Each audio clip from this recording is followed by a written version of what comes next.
Hello, I am Deepak Maun and I am the Director for Experiential Learning at Mangalam University. We have recently established Shala, the Maker Lab at Mangalam University, with the goal of providing hands-on experiential learning to students from all schools of university, an opportunity to engage in things that they would usually not do in their coursework.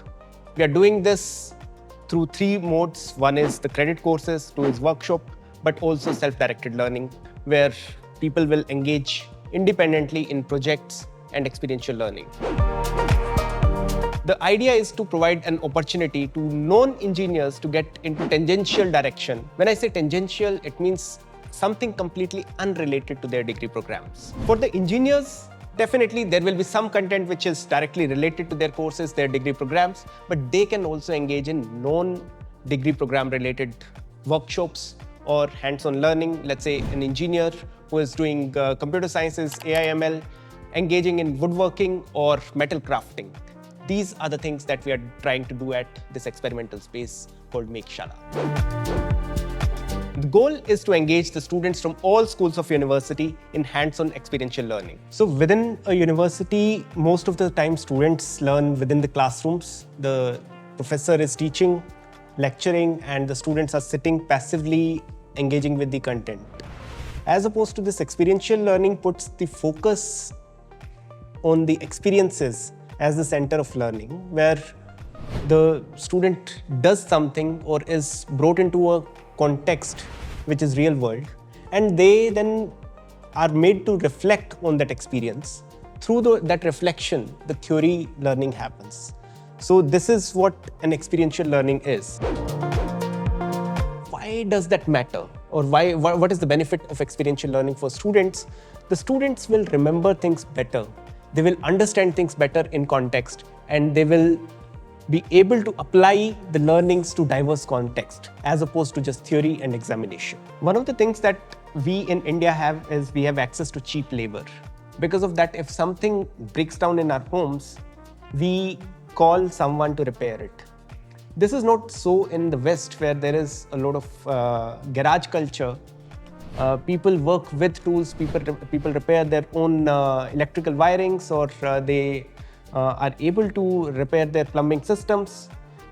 A lot of startups in the West have come up from the garage culture. One of the things that as a multidisciplinary university we have access to is different departments. So instead of creating a maker space which is physically a single entity, what we have done is we have imagined the maker space as multi-department space. Inside our own maker space, which is housed in the engineering department, we have our electronics and 3D printing fabrication labs.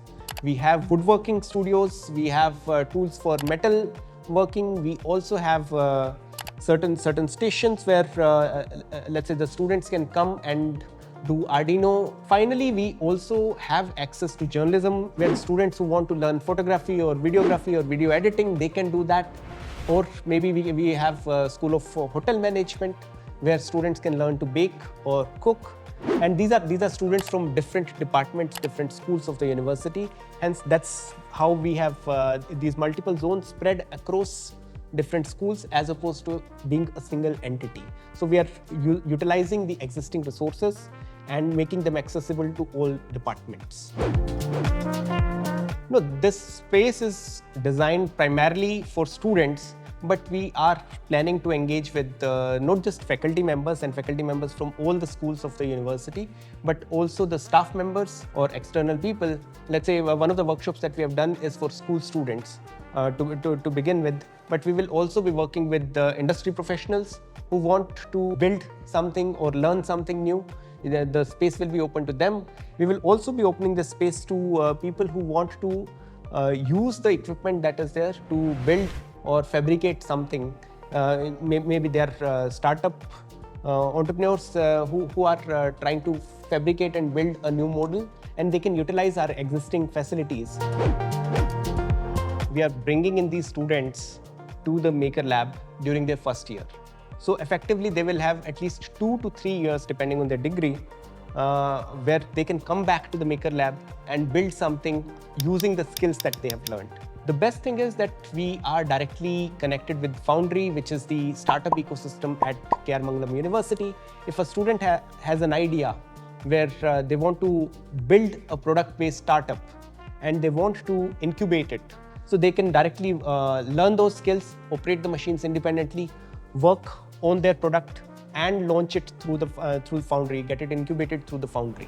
So if I put it in a few words, it would be the students gain the confidence that they can build things, the humility that even they can fail and they will require multiple iterations, and third, a respect for physical labor, for people who build things with their own hands.